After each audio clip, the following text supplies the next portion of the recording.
आज हो गया है 22 सितंबर 2024 दिन रविवार। चलिए नजर डालते हैं मध्य प्रदेश की 25 बड़ी खबरों पर। लेकिन इससे पहले आप इस न्यूज को कौन से जिले से देख रहे हैं हमें कमेंट बॉक्स में बताना ना भूले। आयुर्वेद की पढ़ाई करने वालों के लिए सुनहरा मौका, मध्य प्रदेश में खुलेंगे नए कॉलेज और अस्पताल। मध्य प्रदेश में आयुर्वेदिक चिकित्सालयों को बढ़ावा देने के लिए सरकार ने अहम फैसला लिया है। प्रदेश में 5 नए आयुर्वेदिक कॉलेज खोले जाएंगे और 50 बिस्तरों वाले 2 आयुष अस्पताल भी स्थापित किए जाएंगे। इन कॉलेजों की स्थापना से आयुर्वेदिक शिक्षा को बढ़ावा मिलेगा और राज्य में आयुर्वेदिक डॉक्टरों की संख्या बढ़ेगी। इसके अलावा आदिवासी इलाकों में आयुष अस्पतालों का विस्तार कर लोगों को बेहतर स्वास्थ्य सुविधा मुहैया कराई जाएगी। राज्य के लिए कुल 350 करोड़ रुपए की धनराशि को स्वीकृति दी गई है। कुनो और गांधी सागर के बीच बनेगा सबसे बड़ा चित्ता कॉरिडोर। एमपी के 8, राजस्थान के 7 और यूपी के 2 जिलों के जंगल होंगे शामिल। भारत का लक्ष्य अगले 25 साल के भीतर मध्य प्रदेश और राजस्थान के कुनो गांधी सागर परिक्षेत्र में एक अंतरराज्यीय चित्ता संरक्षण परिसर का निर्माण करना है। इसमें मध्य प्रदेश के 8, राजस्थान के 7 और यूपी के 2 जिलों को शामिल किया जाएगा। इसके साथ ही 5 साल के भीतर कुनो से गांधी सागर के बीच चित्ता कॉरिडोर बनाने का काम शुरू किया जाएगा। प्रोजेक्ट चित्ता की 2023 से 24 की वार्षिक प्रगति रिपोर्ट में ये जानकारी दी गई है। गांधी सागर में चित्ता लाने की कार्य योजना के अनुसार पहले चरण में 5 से 8 चीतों को 64 वर्ग किलोमीटर के शिकारी रोधी बाढ़ वाले क्षेत्र में छोड़ा जाएगा, जिनमें प्रजनन पर ध्यान दिया जाएगा। कोलकाता इन्वेस्टर समिट में आए करीब 20,000 करोड़ रुपए के निवेश प्रस्ताव। सीएम डॉक्टर मोहन यादव बोले इसमें करीब 10,000 रोजगार सृजित होंगे। मध्य प्रदेश में उद्योगों को बढ़ावा देने और प्रदेश में निवेश के लिए उद्योगपतियों को आमंत्रित करने के लिए मुख्यमंत्री डॉक्टर मोहन यादव इस बार कोलकाता गए। यहाँ उन्होंने उद्योगपतियों के साथ राउंड टू टेबल मीटिंग की, उनसे 1-to-1 चर्चा की, जिनके सार्थक परिणाम सामने आए हैं। प्रदेश में करीब 20,000 करोड़ रुपए के निवेश के प्रस्ताव आए हैं, जो करीब 10,000 रोजगार उपलब्ध कराने में सहायक होंगे। उन्होंने कहा कि प्रधानमंत्री नरेंद्र मोदी भारत को विश्व की तीसरी अर्थव्यवस्था बनाने के लिए समर्पित है, जिनमें मध्य प्रदेश अपनी भूमिका निभाने के लिए प्रतिबद्ध है। राज्य में हुई 13 नए डिप्टी कलेक्टरों की नियुक्तियां, आदेश हुआ जारी, सौंपी गई जिम्मेदारी। छत्तीसगढ़ में एक बार फिर से बड़ा प्रशासनिक बदलाव देखने को मिला है। सरकार ने 13 राज्य प्रशासनिक सेवा अधिकारियों की नियुक्तियां की है। कई जिलों को नए डिप्टी कलेक्टर मिले हैं। इस संबंध में सामान्य प्रशासन विभाग ने आदेश भी जारी किया है। शासन द्वारा उप जिला अध्यक्ष श्रेणी के अफसरों का वेतनमान 15,600 रूपए से लेकर 39,100 रूपए ग्रेड पे 5400 और पे मैट्रिक लेवल 12 के तहत नए पद पर नियुक्तियां की गई है। वहीं अगले आदेश तक निर्धारित किए गए कार्यभार को संभालने का आदेश जारी कर दिया गया है।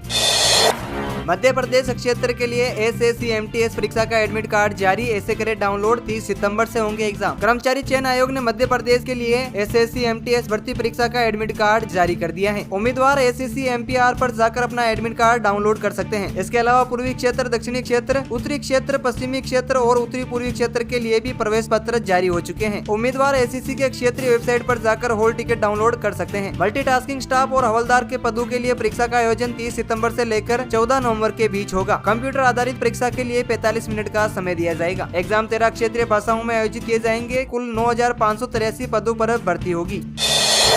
सुप्रीम कोर्ट ने AGR से जुड़ी याचिका को किया खारिज, शेयर बाजार पर पड़ा फैसले का असर, वोडाफोन आइडिया 20% टूटा। सुप्रीम कोर्ट ने वोडाफोन आइडिया और इंडस टावर के द्वारा क्यूरेटिव याचिका को खारिज कर दिया है। दरअसल इस याचिका में टेलीकॉम विभाग द्वारा AGR बकाया की गणना को चुनौती दी गई थी। हालांकि कोर्ट के इस फैसले का टेलीकॉम सेक्टर और निवेशकों पर बड़ा प्रभाव देखने को मिल सकता है। वहीं कल इस निर्णय के बाद वोडाफोन आइडिया के शेयर में भारी गिरावट देखने को मिली है। AGR बकाया टेलीकॉम कंपनियों के लिए बड़ी चुनौती बना हुआ है। टेलीकॉम कंपनियों को बकाया राशि चुकाने का आदेश जारी कर दिया गया है। किसानों के लिए खुशखबरी, MSP पर धान, ज्वार, बाजरा की खरीदी शुरू हुआ रजिस्ट्रेशन। वर्ष 2024 से 25 में समर्थन मूल्य पर धान, ज्वार एवं बाजरा उपार्जन के लिए पंजीयन 19 सितंबर से शुरू हो चुका है। किसान 19 सितंबर से 4 अक्टूबर तक पंजीयन करा सकते हैं। खाद्य नागरिक आपूर्ति एवं उपभोक्ता संरक्षण मंत्री गोविंद सिंह राजपूत ने कहा है कि किसान मोबाइल से घर से ही पंजीयन करा सकते हैं। वहीं उन्होंने किसानों से आग्रह किया है कि निर्धारित समय पर पंजीयन करा लें, जिससे किसी भी प्रकार की असुविधा न हो। किसानों के लिए मोबाइल से पंजीयन कराने की सुविधा के अतिरिक्त अन्य व्यवस्थाएं भी सुनिश्चित की गई है। किसान MP किसान ऐप पर जाकर पंजीयन कर सकते हैं। कांग्रेस की किसान न्याय यात्रा, हरदा में बोले PCC चीफ, सरकार फसल का उचित दाम नहीं देती है तो हम प्रदेश की मंडियों को कराएंगे बंद। किसानों की मांग को लेकर कांग्रेस ने शनिवार को हरदा में किसान न्याय यात्रा निकाली। इसमें सैकड़ों की संख्या में कांग्रेस कार्यकर्ता ट्रैक्टर पर सवार हुए, जिसमें प्रदेश कांग्रेस अध्यक्ष जीतू पटवारी भी शामिल हुए। इस दौरान पटवारी ने कहा कि हरदा में किसानों ने सोयाबीन के दाम 6,000 रूपए प्रति क्विंटल करने की आवाज उठाई थी, उससे प्रदेश भर के किसानों को बल मिला। साथ ही उन्होंने कहा कि हमें राजनीतिक पार्टियों से ऊपर हटकर किसानों की आवाज बनकर उनके साथ खड़ा होना चाहिए। इस दौरान उन्होंने मुख्य बाजार घंटाघर पर दिए भाषण में कहा कि अगर प्रदेश सरकार किसानों को उनकी फसल का उचित दाम नहीं देती तो हम किसान और व्यापारी भाइयों से बात करके प्रदेश की मंडियां बंद करवाएंगे। किसान न्याय यात्रा को संबोधित करते हुए जीतू पटवारी ने कहा कि जब तक किसानों को फसलों का समर्थन मूल्य और सोयाबीन का भाव 6,000 रूपए प्रति क्विंटल नहीं मिल जाता, तब तक कांग्रेस का संघर्ष यूं ही चलता रहेगा।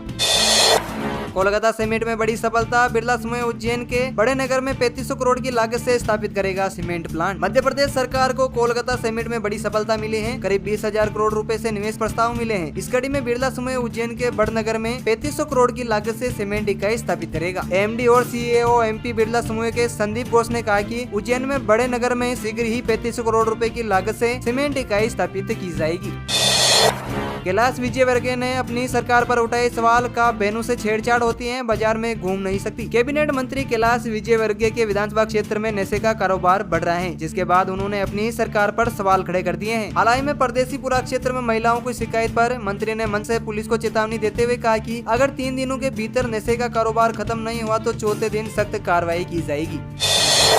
मानहानि मामले में हाईकोर्ट ने फैसला रखा, सुरक्षित पंचायत चुनाव के दौरान ओबीसी आरक्षण पर बयानबाजी। मध्य प्रदेश के पूर्व मुख्यमंत्री शिवराज सिंह चौहान, भाजपा प्रदेश अध्यक्ष वीडी शर्मा, पूर्व मंत्री भूपेंद्र सिंह के खिलाफ 10 करोड़ के आपराधिक मानहानि मामले में सुप्रीम कोर्ट ने फैसला सुरक्षित लिया है। High court justice Sanjay Dwivedi की सिंगल बेंच में लंबी बहस चली। सुनवाई के दौरान कपिल सिल्लब ने बताया कि ये मानहानि एक नेता नहीं बल्कि वरिष्ठ अधिवक्ता की हुई है। सिल्लब ने स्पष्ट किया कि इस तरीके से कोई भी नेता न्यायालयीन संबंधी कार्रवाई में इस तरह से बयान नहीं दे सकता है। पूर्व सीएम शिवराज की ओर से दायर याचिका पर विरोध दर्ज कराने राज्यसभा सांसद विवेक तन्खा की ओर से वरिष्ठ अधिवक्ता कपिल सिल्लब जबलपुर पहुंचे।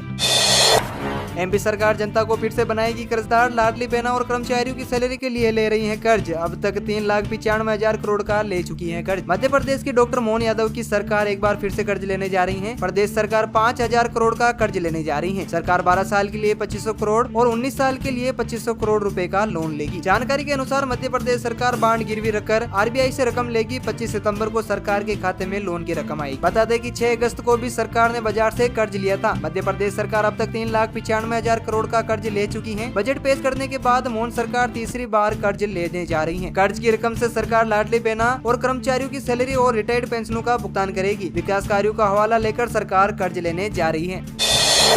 कलेक्टरों को धमकी देने का मामला, उमंग सिंगार के बयान पर भड़के वीडी शर्मा, कहा बिना सत्ता मछली की तरह तड़प रही है कांग्रेस। नेता प्रतिपक्ष उमंग सिंगार के कलेक्टरों को धमकी देने वाले बयान पर बीजेपी प्रदेश अध्यक्ष वीडी शर्मा ने पलटवार किया है। उन्होंने कहा कि बगैर सत्ता के कांग्रेस अब आक्रोशित है। उन्होंने ये भी कहा कि इस तरीके की भाषा बोलने पर कड़ी कार्रवाई होगी। मध्य प्रदेश भाजपा अध्यक्ष वीडी शर्मा ने आगे कहा कि मछली जैसे बगैर पानी के तड़पती है, वैसे ही कांग्रेस बिना सत्ता के तड़प रही है। कांग्रेस के पास मुद्दा नहीं है, इसलिए जबरदस्ती अधिकारियों को धमका रहे हैं। उमंग सिंगार ध्यान रखे कि मध्य प्रदेश में भारतीय जनता पार्टी है जो हर मामले पर तुरंत कार्रवाई करती है।